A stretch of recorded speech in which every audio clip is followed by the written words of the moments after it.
Hollywood loves its legends. But what happens when a star's legacy gets wiped from the spotlight? Vanished, as if their fame never existed.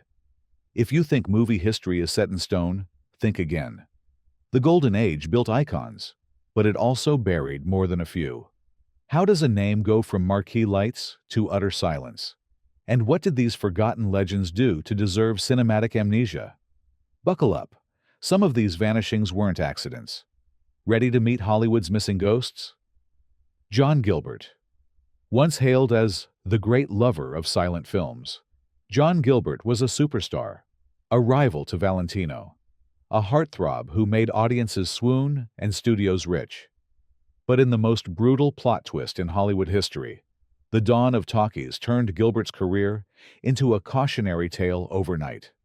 For years, moviegoers lined up to see him embrace Garbo, duel for honor, or smolder on screen. Yet, when sound arrived, studio bosses, especially the powerful Louis B. Mayer, decided Gilbert wasn't going to make the cut. Rumors spread like wildfire that his voice was too high, his persona too old-fashioned, or that he'd crossed the wrong mogul at exactly the wrong time. The truth? Gilbert's voice was perfectly fine, but the scripts he was handed for his first talking pictures were atrocious. A sabotage, according to many who were there. He was given ridiculous lines, wooden direction, and set up to fail. His once devoted audience, confused by the new era and Gilbert's sudden shift to second-rate roles, drifted away. The star who had filled theaters now faced empty seats and cold shoulders. MGM lost interest, and other studios were wary of angering Mayer. The press started calling him washed up, while he was still in his 30s. Behind the scenes, Gilbert's personal life was just as tumultuous. His affair with Garbo fizzled, his marriages collapsed, and the pressure led him into alcoholism. By 1936, he was dead of a heart attack at 36, barely a footnote in the industry he once ruled. Today, you have to dig deep to even find mention of him in the official histories. Hollywood built Gilbert's legend, then erased him almost as quickly, leaving only whispers and old posters as evidence he ever ruled the silver screen. Lupe Velez. Lupe Velez was a walking contradiction. Wild, witty, explosive, and impossible to ignore. Nicknamed the Mexican Spitfire, she smashed through the 1920s and 30s Hollywood with the force of a hurricane, refusing to play demure or silent. She was a Latinx superstar before the term existed, with enough charisma to ignite any screen she landed on. Velez fought her way out of poverty in Mexico, landed in Los Angeles, and became one of the first crossover Latin actresses to headline major American pictures. In comedies and dramas alike, Lupe's energy was uncontainable. She didn't blend in. She blew the doors off the place. Yet, for all her star power, Hollywood treated her like an exotic novelty. Studios cast her as tempestuous, fiery, unpredictable, never quite the lead in serious drama, always a stereotype. Even so, Velez became a box office draw with her Mexican Spitfire films, lampooning the very clichés that typecast her. Off-screen, she was headline material: passionate affairs, explosive interviews, public feuds, and a wicked sense of humor that left gossip columnists scrambling to keep up. But Velez was also a woman fighting on every front: sexism, racism, and an industry that kept her in a box. When the studios got tired of her act, or her refusal to be controlled, the roles dried up. Her personal life, always turbulent, spiraled. Relationships imploded. Her mental health suffered, and she felt the industry's cold shoulder keenly. In 1944, Velez's death by overdose became Hollywood legend, shrouded in rumor and urban myth. Today, most people know her, if at all, from a cruel joke about her tragic end, not for her trailblazing films or the barriers she shattered for Latinx performers. Hollywood loved to exploit her image, but it never truly respected her legacy. Lupe Velez was erased by the same machinery that once made her a star, and her ghost still haunts the edges of Hollywood history, just out of frame. Paul Mooney. Paul Mooney was once considered one of the greatest actors alive. A true chameleon who could melt into any role: immigrant, gangster, scientist, or even a French revolutionary. In the 1930s, his name carried the same weight as Gable, Cagney, or Tracy. He earned 6 Academy Award nominations and 1 for The Story of Louis Pasteur. So why isn't Paul Mooney a household name today? It's not for lack of talent. Mooney was the method actor before Brando made it fashionable, and critics worshipped his dedication. But Mooney was a perfectionist and, ironically, a man who craved invisibility. He chose roles that required heavy makeup and radical transformations, often disappearing so thoroughly into his characters that audiences forgot the man behind the mask. Mooney was also fiercely independent in an era when the studio system demanded loyalty above all else. He refused long-term contracts, demanded creative control, and was notorious for butting heads with producers. This rebellious streak won him admirers among his peers, but it earned him powerful enemies behind the scenes. Warner Brothers, after making millions off his performances in Scarface, I Am a Fugitive from a Chain Gang, and Black Fury, grew frustrated with his demands and slowly sidelined him. The world changed after World War II, and so did Hollywood. Audiences wanted new faces, new voices, and Mooney's gravitas suddenly felt out of step with a post-war, youth-obsessed culture. He returned to Broadway, earning a Tony, but his film career faded. By the time he died in 1967, Mooney's legacy had been all but airbrushed from the studio's official history. Today, even classic film buffs sometimes stumble over his name, not realizing they're missing one of the true architects of movie acting. Paul Mooney played everyone and everything, except, in the end, himself. The ultimate vanishing act. Ramon Novaro. In the Roaring Twenties, Ramon Novaro was more than a matinee idol. He was MGM's answer to Rudolph Valentino, a Mexican-born superstar whose face was plastered on every magazine and whose films minted box office gold. His breakthrough as the title character in Ben-Hur, 1925, was a global sensation, and audiences swooned over his Latin charm, gentle eyes, and undeniable chemistry with leading ladies. For a time, it seemed nothing could stop Novaro's rise. He was the first Latino to truly become a Hollywood heartthrob, and studios rushed to market him as the Latin lover archetype. But as the talkies stormed in, Novaro's star power began to fade, not because he couldn't handle sound, but because Hollywood's appetite for exotic stars was fickle, and new faces were always waiting in the wings. To complicate things further, Novaro was a gay man in a violently closeted era, and the studios worked overtime to control his image and suppress rumors. He lived a life in constant negotiation between personal happiness and public persona, between the demands of fame and the threat of exposure. Despite his undeniable talent and charisma, Novaro's film roles dried up in the 1930s, replaced by parts that were beneath his ability or by nothing at all. The final chapters of Novaro's life are a study in Hollywood's cruelty, financial woes, lost friendships, and eventually, a brutal, sensationalized murder that made headlines but did nothing to revive his reputation. Today, Novaro's films are rarely shown, and his name has been almost entirely overshadowed, even as the industry touts its current commitment to diversity and representation. For all his trailblazing, Ramon Novaro remains a shadowy figure, Hollywood's great love story, lost to history. Gail Russell. Imagine being so beautiful, so radiantly photogenic, that Hollywood studios fought to sign you, yet being so painfully shy, you could barely speak on set. That was Gail Russell's paradox. Discovered in the early 1940s, she rocketed to fame opposite John Wayne in Angel and the Bad Man, and left audiences spellbound with her soft voice and big, haunted eyes. But Russell was never built for the machine that was Golden Age Hollywood. Terrified by the spotlight, she developed crippling stage fright and anxiety. The studio's solution? Alcohol, fed to her on set just to calm her nerves. At first, it worked. Russell's trembling vulnerability came across as ethereal on screen, perfect for tragic heroines and women on the edge. She starred in box office hits, graced magazine covers, and even captured the heart of tough guy actor Guy Madison. But the more the studio pushed, the more Russell unraveled.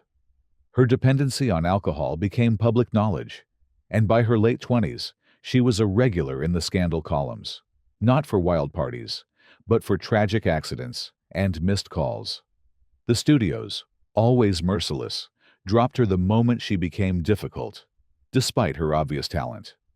Her final years were heartbreak in slow motion, a string of failed comebacks, tabloid headlines, and one last performance in a low-budget thriller before she died alone at 36, her body found surrounded by empty bottles.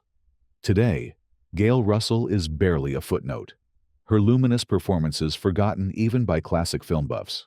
She wasn't erased because of scandal or controversy, but because Hollywood had no patience for vulnerability it couldn't control. Gail Russell's story isn't just about one lost star. It's a warning about the cost of turning shy souls into movie legends. Herbert Marshall. If you've watched even a handful of Golden Age movies, chances are you've seen Herbert Marshall without realizing it. He was everywhere in the 1930s and 40s. The suave Englishman in Trouble in Paradise, Bette Davis's doomed lover in The Letter, or the noble patriarch in Foreign Correspondent. Marshall had the kind of voice that could melt butter, the bearing of a gentleman, and a face that radiated quiet strength. Directors adored him for his professionalism, and audiences trusted him. He was the man you wanted in your corner, or the one you feared losing most. But Herbert Marshall's story is layered with hidden grit. He lost a leg fighting in World War I, then taught himself to walk and dance on a prosthesis so convincingly that few in Hollywood ever knew. Despite pain and personal setbacks, he kept working, never missing a beat even when the industry started chasing younger, flashier stars. The truth is, Marshall's erasure wasn't about scandal, politics, or a single bad role. It was about Hollywood's relentless appetite for the new. By the 1950s, the industry that once prized stability and class started chasing shock, youth, and reinvention.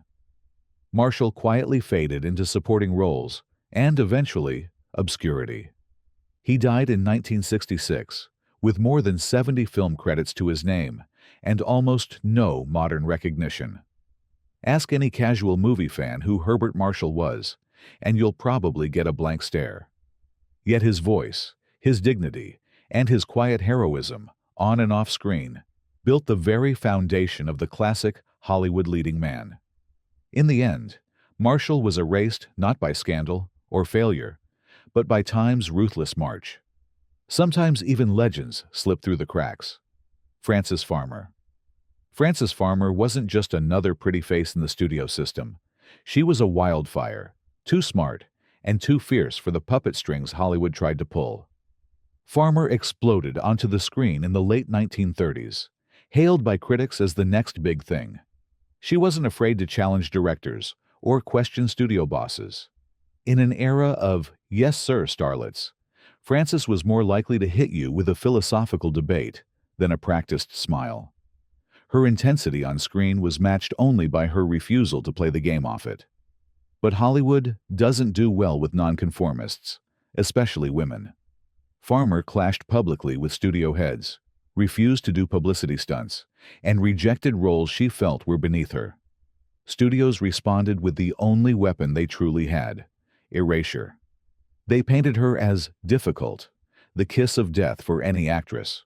Worse, as rumors of her mental health struggles grew, the tabloids devoured her. Arrests, hospitalizations, and forced commitments became headlines, sometimes fact, often fiction. Studios distanced themselves, quietly removing her from starring roles, and then, eventually, from movies altogether. Farmer's descent was more scandalous than any melodrama she ever starred in. The real horror was what happened behind closed doors: institutional abuse, rumored lobotomies, and a system that seemed hell-bent on silencing the woman it once celebrated. By the time she staged a small comeback in the 1950s, the damage was done. Hollywood had moved on, and Frances Farmer was a myth, her films scattered and reputation tainted. Today, most people know her name not from her groundbreaking performances, but from whispered legends and tragic biographies. Her erasure was no accident. It was a warning to any star who dared to challenge the system. Evelyn Brent. Before the term film noir was even coined, Evelyn Brent was already perfecting it.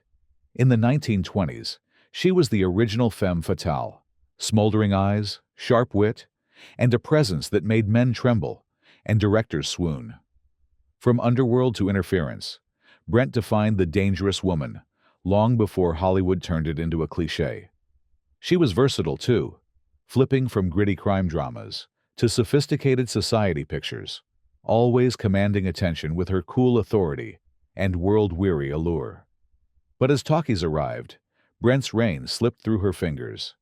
Some blamed her deep, smoky voice, which, ironically, should have been an asset in sound pictures, while others whispered about new studio regimes that saw her as a relic of the wild 20s. The truth was simpler and sadder. Hollywood has always had a short memory, and Brent's style didn't fit the plucky ingenues or wholesome heroines the studios wanted in the 1930s. Bit by bit, her roles shrank from headlines to footnotes, uncredited appearances, B-movie villains, even TV cameos. Directors who once begged for her attention suddenly forgot her number. What's most brutal about Brent's erasure is how complete it became. No scandal, no spectacular flameout, just an artist quietly swept away by shifting tastes and the cold logic of casting rooms. She died in 1975, her filmography scattered, and her legacy largely forgotten. Evelyn Brent didn't crash and burn. She just faded, leaving behind a handful of unforgettable performances buried beneath decades of Hollywood amnesia. In a town obsessed with reinvention, Brent's story is a lesson in how fast the lights can go out, even for those who once owned the night. Kay Francis. In the early 1930s, Kay Francis was Warner Brothers' answer to Greta Garbo, an impossibly glamorous star with a chic accent, velvet voice, and a wardrobe so dazzling it sometimes outshone the movies themselves. She was the highest-paid actress in Hollywood for years, headlining melodramas, weepers, and sophisticated comedies that raked in fortunes. Francis was the epitome of cosmopolitan cool. She made heartbreak look elegant, and scandal look like a fashion statement. But Kay Francis's reign was built on shifting sands. As the studio system tightened its grip, Francis, who was open about her bisexuality and disdain for studio meddling, found herself labeled box office poison, a code word for stars who were too expensive, too independent, or too unwilling to play by new rules. The studios started burying her in lesser roles, casting her as the mother or the friend instead of the star. The scripts went from glittering to grim, and Francis, who once had the final say on everything from costumes to dialogue, was forced to play by someone else's rules. By the 1940s, her name had all but vanished from the A-list. She took to the stage, did USO tours, and quietly faded from the headlines. When she died in 1968, Francis left behind a legacy of nearly 70 films, yet barely a whisper in modern Hollywood lore. Today, Kay Francis is a trivia question. Who was the highest-paid actress in Depression-era Hollywood? And not much more. Her erasure isn't just about a career cut short. It's about how the industry rewrites its own history, one forgotten legend at a time. George Raft. There was a time when George Raft's name was synonymous with danger, swagger, and underworld cool. He wasn't just playing gangsters. He practically invented the movie gangster persona. Born in Hell's Kitchen, Raft lived the life he later played on screen, running with mobsters, dancing in speakeasies, dodging the law. His breakout role in Scarface 1932 turned him into a star overnight, and for the next decade, Nobody twirled a coin or gave a side eye quite like Raft. He was so convincing that real-life criminals respected him, and studio bosses feared the headlines he could generate with a single night out. But Hollywood isn't kind to men who blur the line between myth and reality.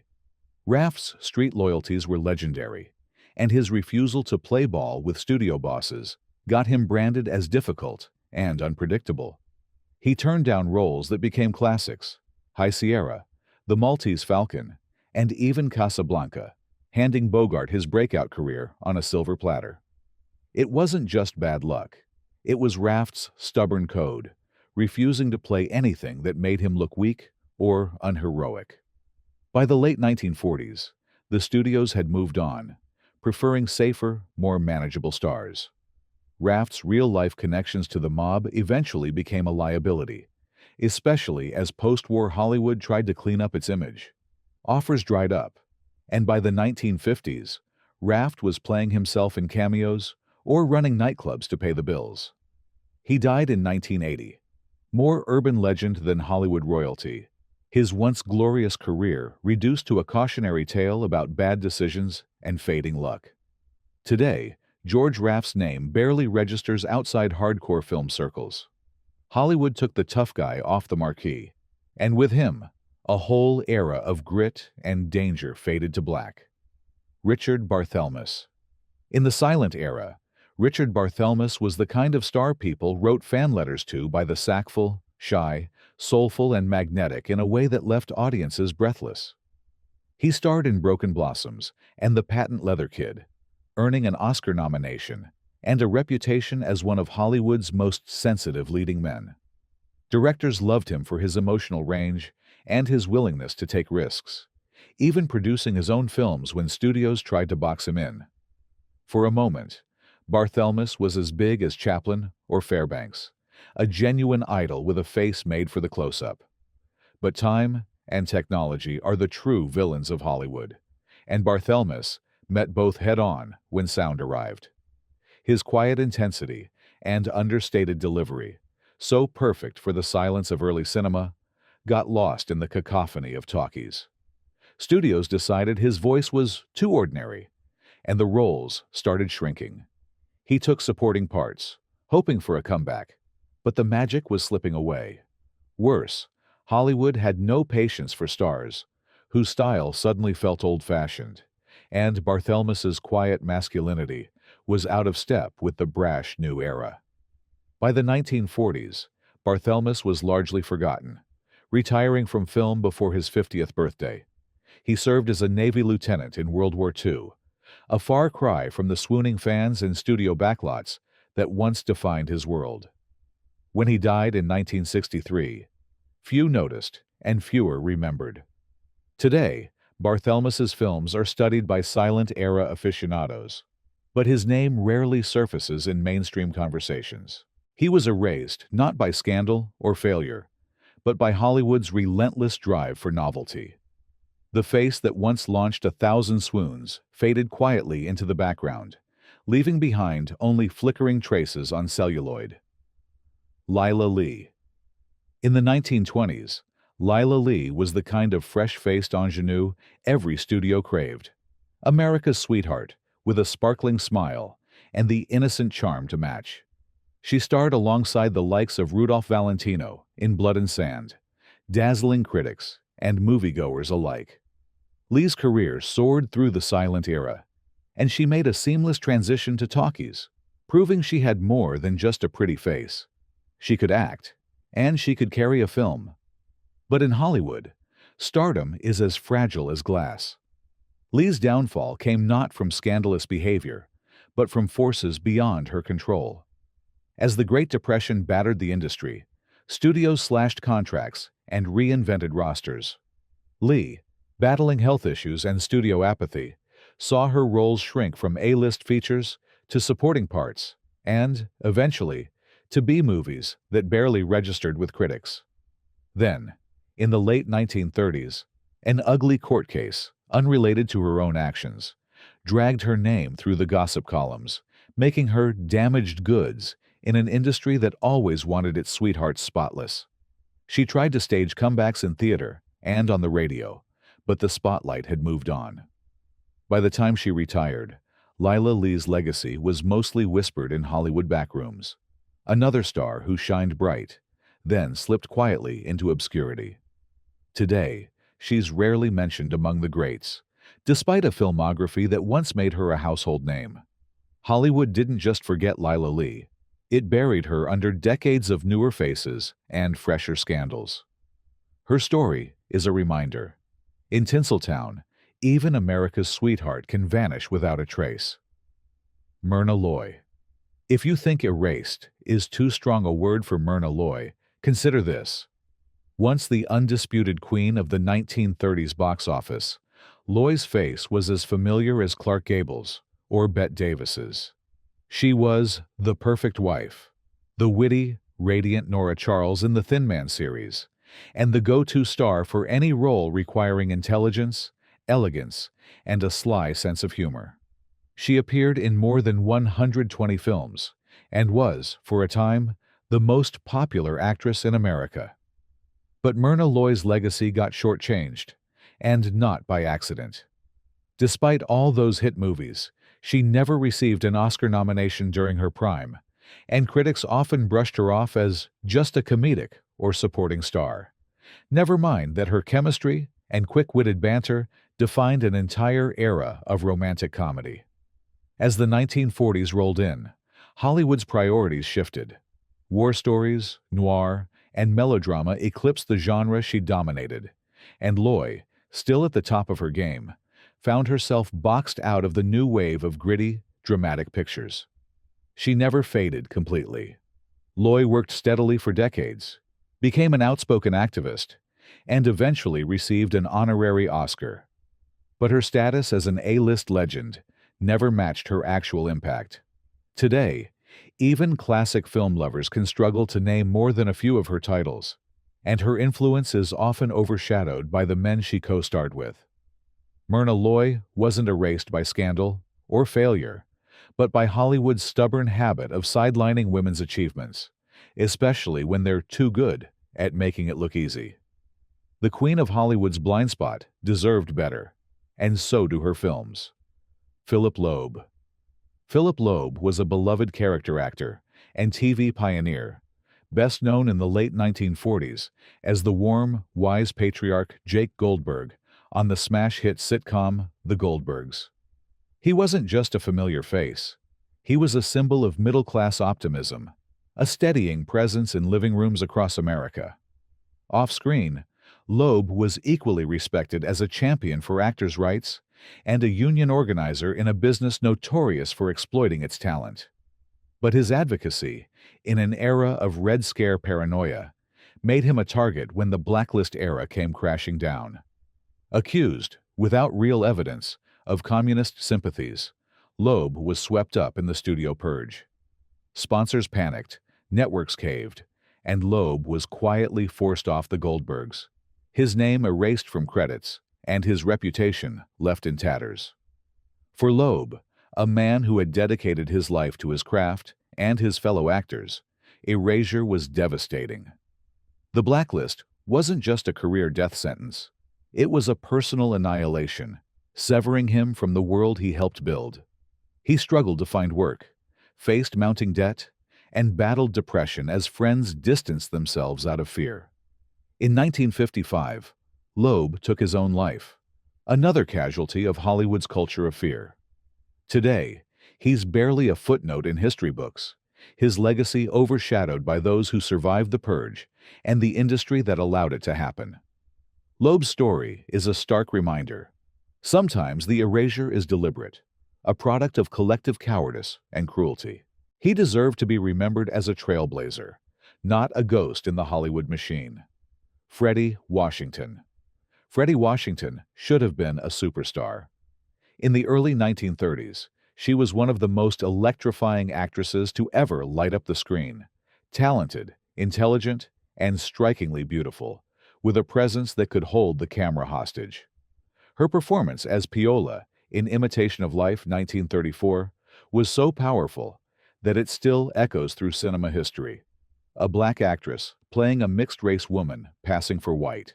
in a film that dared to confront race at a time when most of Hollywood looked the other way. Yet Washington's very existence in the studio system was a challenge to the status quo. Hollywood's response? Give her one iconic role, then close every door in her face. The truth was brutal. There were few, if any, substantial roles for black women who didn't fit the mold of comic relief or subservient maid. Washington, dignified and proud, refused to play stereotypes. Casting agents told her to try passing for white, and studio executives suggested she move to the stage or Europe, anywhere but the silver screen.